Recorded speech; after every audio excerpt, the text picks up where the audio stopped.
Today's video is going to be a little bit different because it's mainly aimed at a specific question I got, which brought me onto a specific point. It's different because it is going to be specific to GAA and it is going to be specific to a certain kind of scenario within the sport, whereas a lot of other videos I do are more general or for general public, but I'm going to get cracking on it nonetheless. So the topic is, what is your USP, your unique selling point? So just addressing a common question I get from people who want to break. So a lot of people are or do often comment, or a question comes up, or a lot of people who maybe have joined me for pre-season programming, like their number one goal at the end of everything is to break onto their team, or to at least break onto the 24, depending on where they are. Obviously, we get quite realistic in it, and sometimes when someone works with me, it might even be for the following year, if there's that much of a deficit to make up. But breaking onto the team is the topic of the day. So there comes a time as a player where you want to put your hand up for a role in the team. So you have to ask yourself some hard questions. One, are you good enough? So that's the first thing you really have to ask yourself. And that comes down to a multitude of different aspects, from your fitness, skill, effort. It can really get down to the nitty gritty ones like your body composition. Are you carrying too much weight? Things like that. So you really have to delve into it and ask yourself, are you good enough? If you are at some points, that's great. If you aren't at others, is it worth your time building up that deficit? Or is it worth your time honing in on what you're already good at to get better at? So you kind of have to weigh up the pros and cons. So do you add value? So again, this comes down to your USP, your unique selling point within the team or within the panel. Will that unique selling point allow you to add value to the team? If you don't add value at the moment, what could you do differently to add value? Can you fit into the system? So you might be a great player, you might be the most talented player, you might not fit into the manager's system or into the team system. So when you're looking at the system, be it your two wing forwards or defenders, or he wants your manager might want a two-man full forward line. Are you good with space in there?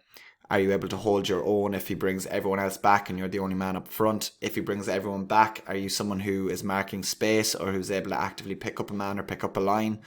Are you good at zonal marking? Things like this. So are you fitting into the system, or what can you change to fit into the system? And then the last one, and the last question everyone should ask, is why the hell your manager should pick you ahead of someone else. So why should your manager choose to put you on the pitch ahead of someone else going for your position, or someone else on the panel? So it can be a vicious cycle.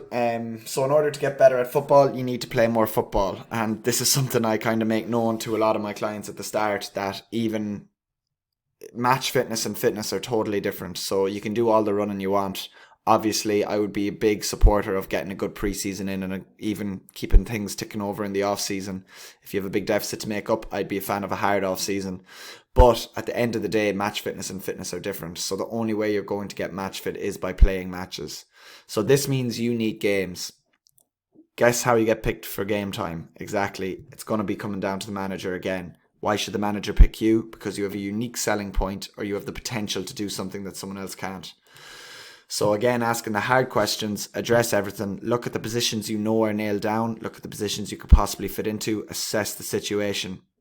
So it is a vicious cycle. And again, I've had clients in the past where, let's say, they're playing on a 2 days a week, and then on the weekends they're not really getting their games, or they're maybe getting 10 minutes but not being able to do enough to push onto the team. And it's something I'll address at the end of this. I have a few questions put in from clients I've gotten over the last few years, or last couple of years, and even I threw in a question that I had on my story on a question box one of the days as well. But again, it can be that vicious cycle. So when you get, the better you are going to get at playing games. It's as simple as that. The more game time you get, the more fit you are going to get geared toward matches. So it's important to totally reassess everything and make sure that you have this unique selling point and that you can add value. So what you don't want to happen is to get into the cycle of not playing games, as a result not being able to show your unique selling point, as a result not being able to, I suppose, nail a position onto the team. Because it might only take 10 minutes or 20 minutes, but if you make a good 10 minutes, that could earn you a good 20 minutes in the next game. If you're doing a great 20 minutes, it could earn you a great start or a great 40 minutes in the next game. So where does this all start again? It all starts at training.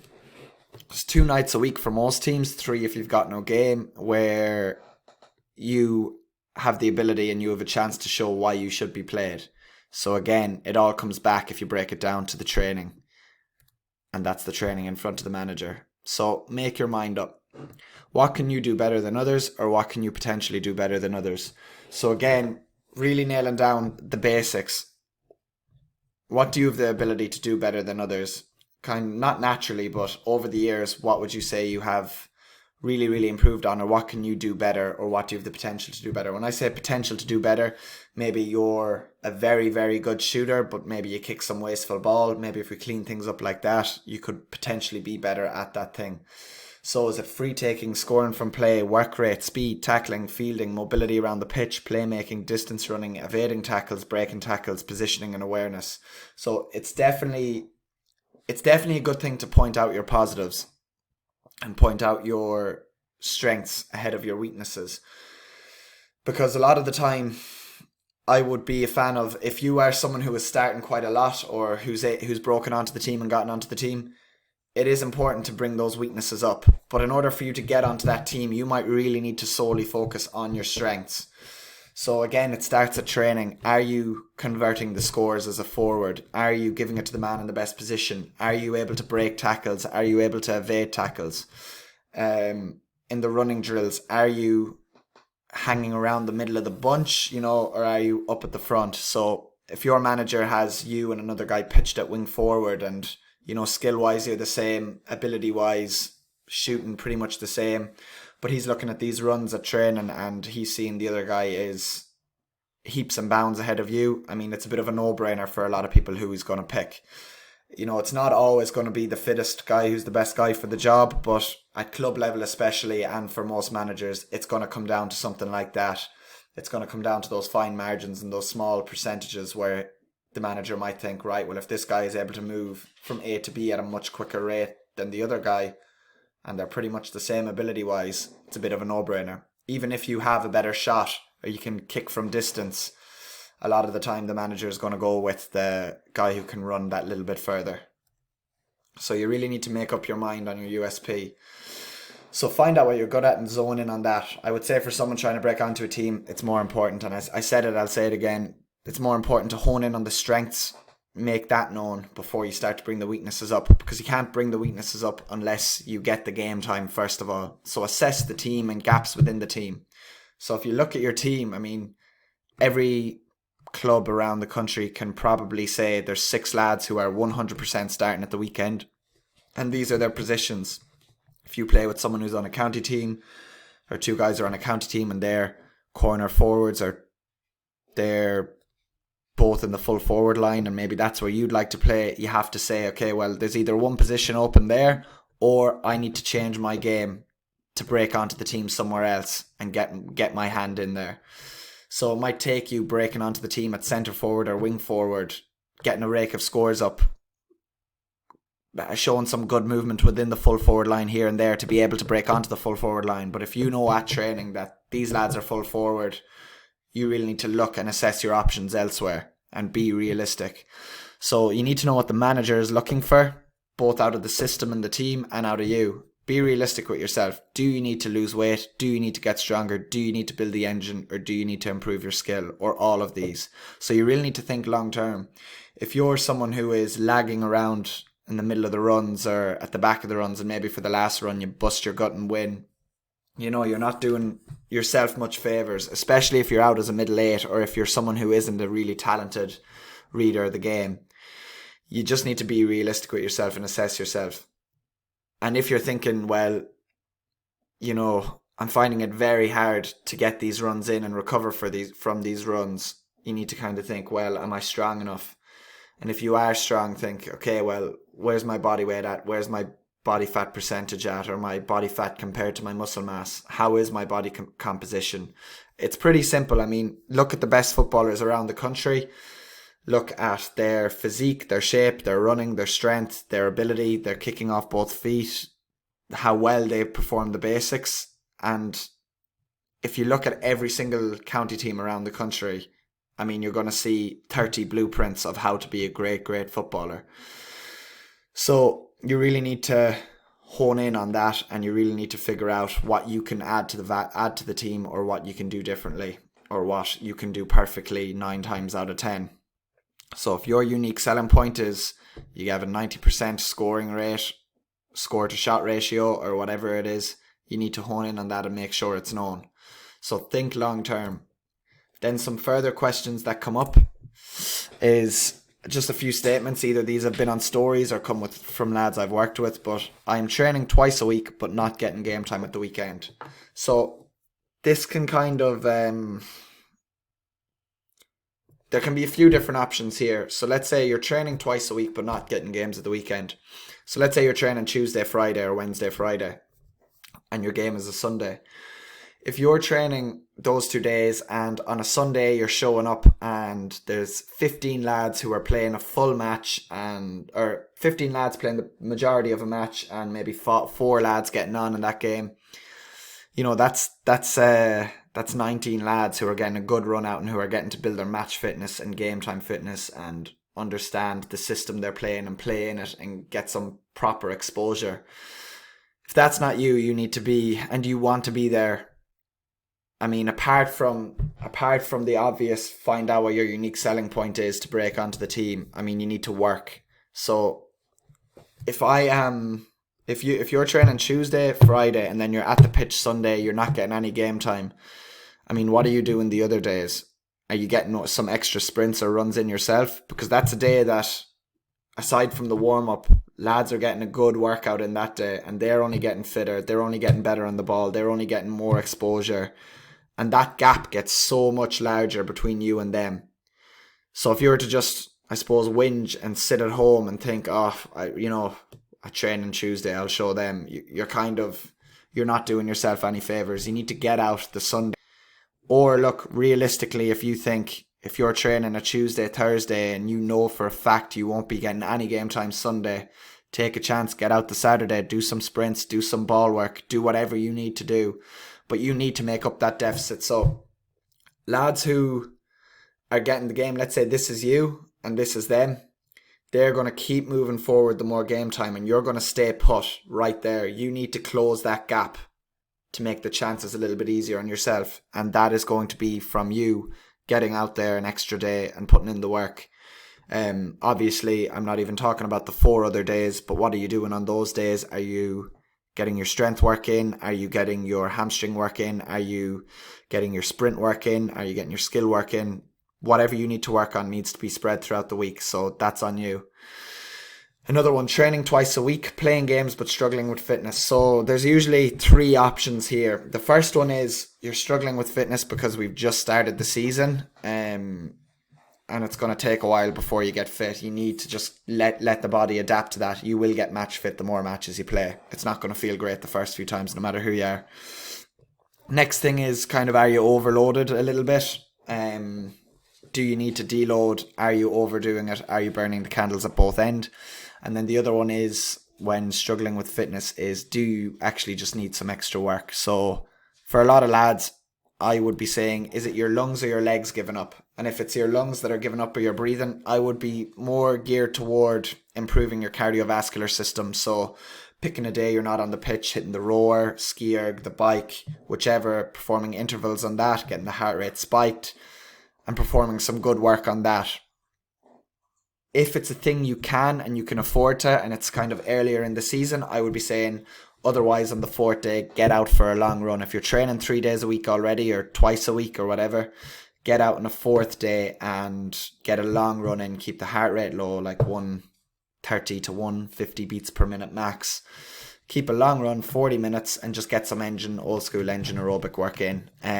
These can all help, but again, it's not really a thing you can rush. If you keep at it, 3 days a week is plenty. You will get fit. But if you feel it's something you do need to work on, obviously there are other options as well. So another one, cannot make it home for training. What should I do? It sounds pretty fucking obvious to me. You go out and you train yourself. I mean, how obvious does it get? Now, obviously, what I would be saying to some people is, and not everyone might have the luxury, is ask your manager what to do. If they're kind of no good or don't know what they're doing, you could get a coach. But I mean, common sense. Don't go out and run a 5K or a fucking. Don't go out and try just run a 3K or whatever. Just be smart. Go to a pitch. Use the distances on a pitch to make it a bit more realistic for yourself. Do some intervals, 1-to-1 work to rest ratio. Do some sprints. Just get a lot of volume in and do a lot of intervals. Like, I could get into real nitty gritty stuff here in terms of how many times a week we should expose ourselves to sprinting, tempo runs, interval runs, work to rest ratios, what sort of distances you should be covering per set or per week or anything like that. But what I would say is just go up, get some intervals, fucking, even if it's just 100 meters with a minute break, 10 sets, rest 5 minutes, do it again. As long as you're spiking that heart rate, practicing some higher intensity running and just getting some form of, I suppose, non-steady state cardio in and game-like cardio in, then it's going to be better than anything else really, or any of the distance work. Another question, good corner forward, set up a lot but don't score much. So you need to ask yourself a role in the team. A lot of people will say, you know, as a full forward line or even as a forward 6, you need to be converting on the scoreboard. And I mean, if you're someone who is on a team where other lads do a lot of scoring and you can pitch 2 or 3 points to that, that's brilliant. But kind of figure out what your role is. I mean, if you're setting up a lot, as you said, but you're not scoring much, that isn't really a big issue, because it's we, not me. It's the team. It's not you. Doesn't really matter. If it's a thing that you're not scoring much from, missing loads, then practice your fucking shooting or practice getting into a better position or on the end of the ball at a better position. But this really is, I can't tell you what to do here. This is really game to game scenario or team to team scenario. It's something that you have to figure out yourself. Is it going to add more to your game, to your team, if you are scoring 1 or 2 more points, or are you setting up a lot at the moment and are you giving it to people in better position, and is that your role within the team? Because you might be there for that very reason, that you make great space for others and that you directly and indirectly set up other lads for scores. So again, I can't tell you what to do there, but if it's a case that you're missing, obviously work on it. If it's a case that you're maybe losing games and it might be by a point here or there, or you're not taking scores that you should be able to score, it might be a case of just working on it. Me and one other guy fighting for the same position, not much difference. So again, this is like something I touched on earlier regarding the wing forwards, but touching on it again, if there's not much difference, you need to try and make a gap somewhere along the line between you and him. So for example, you do pretty much everything alike. Your playmaking's pretty good, your running's pretty much the same, it's tit for tat. Maybe you're tagging on 2 or 3 points in training matches, or you're tagging on a goal here or there and he's not. Or vice versa, you're both scoring the same. Maybe you're better in the tackle or better at depossessing someone. Or dispossess, why did I say depossess? At dispossessing someone. Or you are a far better runner than them. So a lot of the time, especially, look, we're back to club football, we're back to managers who may not know the best. But if you're hammering them in every single run and you're very much alike, I mean, you're always going to get picked there in a club scenario. So again, a lot of things does come back to fitness, which is counterintuitive in some sense, because I believe the skill of the game is the most important part, and it's something I've really come to the realization of later. But if you are someone who is really, really lagging on the fitness side of things, you need to push that. And again, I said it earlier, I've had some lads who came to me in January, February, and look, we took things like 3K times, 5K times, we took other metrics, he compared them against lads in his clubs, lads in his positions, and we said, you may get runs this year. I said, you may not. I mean, if your manager's looking for someone who can cover this much ground, we might need to think of a whole longer term plan. So maybe the first 3 or 4 months we just build an aerobic base and we focus on improving our body composition and losing maybe a few kg. I think it was 5 or 6 for this particular guy. And then from there, building our strength building our power, our rate of force development, making sure we're able to repeat these sprints, and making sure that we are improving those times dramatically, especially when it comes to the repeated ones. So the last thing I want is someone who can do a great 1K time and is out on their feet for a long time. I remember specifically saying to this guy, I'd like you to be able to do 3 1Ks under a certain time with, I think it was 1 minute rest. It's going to come down to your individual preference, and it's going to come down to looking at what lads on your team are doing and lads fighting for your positions. But you need to be able to be realistic, be harsh on yourself, and think a bit long term sometimes. Sometimes it's not as easy as doing a quick 6 weeks or 10 weeks or 4 week drive to get on a team. Sometimes it can take over a year, sometimes it can take a lucky break, and sometimes it can take a manager just taking a liking to you. So again, the USP is still very important. So I'd say don't whinge because your manager isn't picking you. It's totally up to you. You need to give your manager a reason to pick you. And usually that comes down to finding your USP for yourself and for the team.